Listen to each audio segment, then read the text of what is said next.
Alexandria, born from the dreams of a conqueror, built where the land of the pharaohs met the sea of the Greeks. It was more than a city.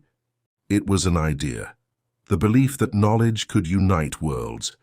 When Alexander the Great founded it in 331 BCE, he saw it as a bridge between cultures. Greek minds, Egyptian wisdom, Persian science, all gathered in one place. The port became the busiest in the ancient world.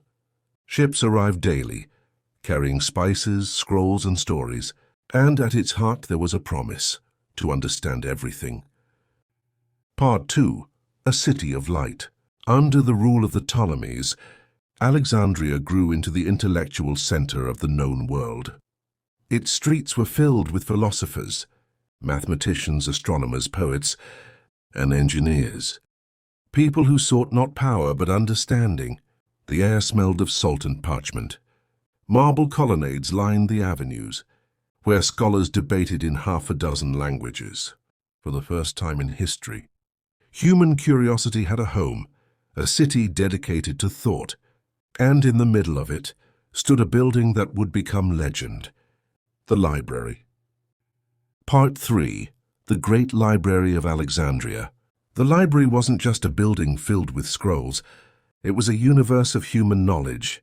Its halls could hold hundreds of thousands of manuscripts, collected from every known civilization.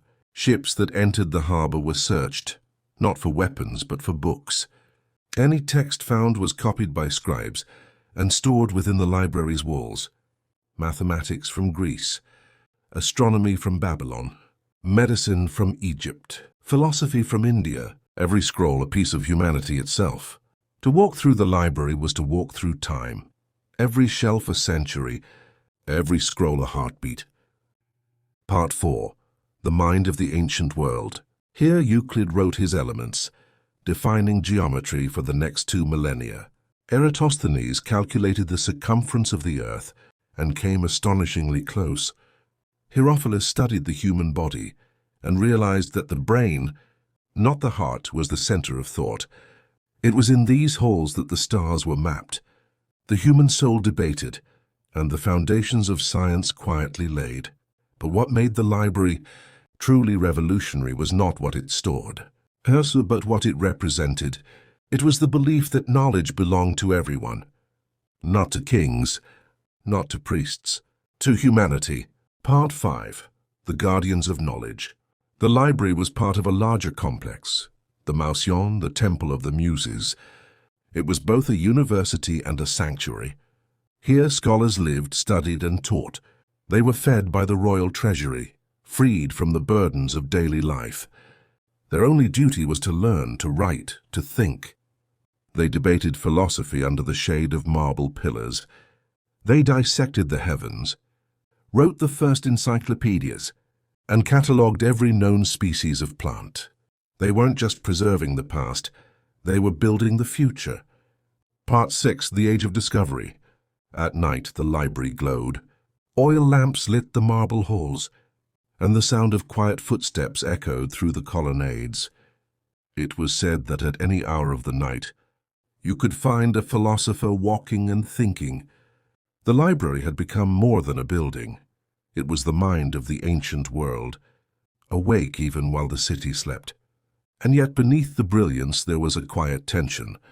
Knowledge is power, and power attracts envy.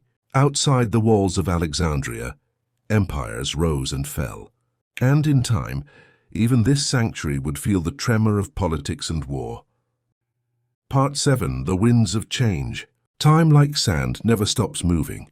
As the centuries passed, Egypt changed hands, and from the Greeks to the Romans. The library endured, but not untouched.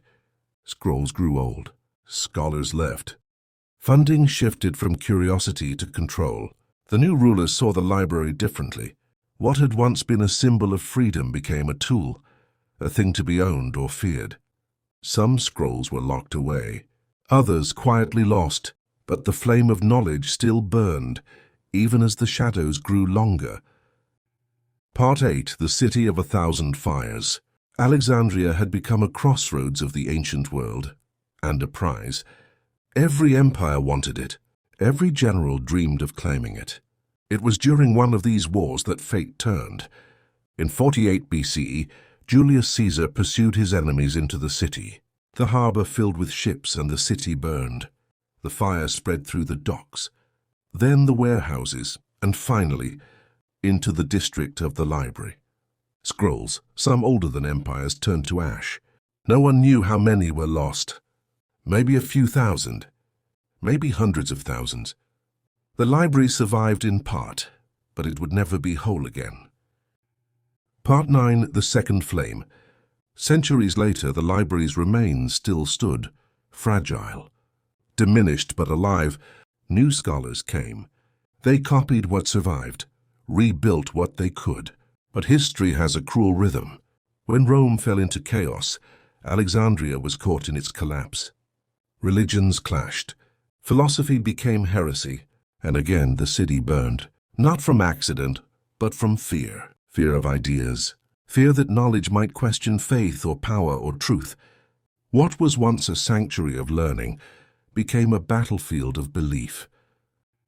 Part 10. The Day Knowledge Died.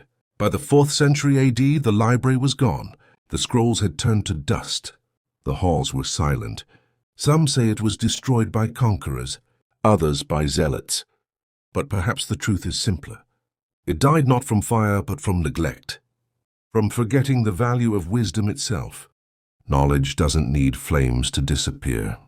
It only needs to be ignored. Part 11, The Witnesses of Smoke. Imagine standing on the shores of Alexandria, watching the smoke rise, knowing that inside those flames, the wisdom of centuries was dying. Ideas that would never be rediscovered, names that would never be remembered. It was not just scrolls that burned, it was potential. The cure for a disease, the answer to a question, the path to understanding, all gone in the wind. The world didn't notice right away, but humanity had just lost part of its memory. Part 12, The Silence After.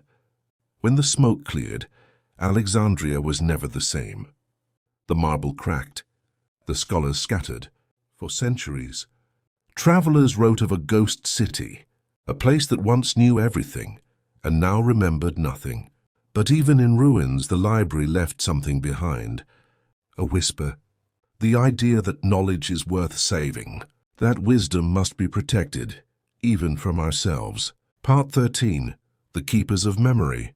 In the monasteries of medieval Europe, monks worked by candlelight, copying texts word by word. Most never knew where the knowledge came from. They just knew it was precious. Through their hands, fragments of Alexandria survived, preserved in Latin, Greek, and Arabic. Mathematics, astronomy, philosophy, carried across time by people who would never see the city that birthed them. They became the silent heirs of the library. Part 14, The Light Returns. Centuries later, humanity rediscovered what it had once forgotten, the Renaissance, the scientific revolution. Each was a spark from that ancient fire. Every university, every library, every book we open, all trace back to that dream in Alexandria. The belief that no knowledge should ever be lost again. We didn't rebuild the library. We became it. Part 15, The Echo of Alexandria. Today, when we look at a screen or open a book, we're touching the same vision, the same timeless pursuit, to understand, to connect, to remember. The Library of Alexandria may have burned, but its light never truly died. It became the spark that guides us still. Because knowledge, like fire, can destroy, but in the right hands it illuminates the world.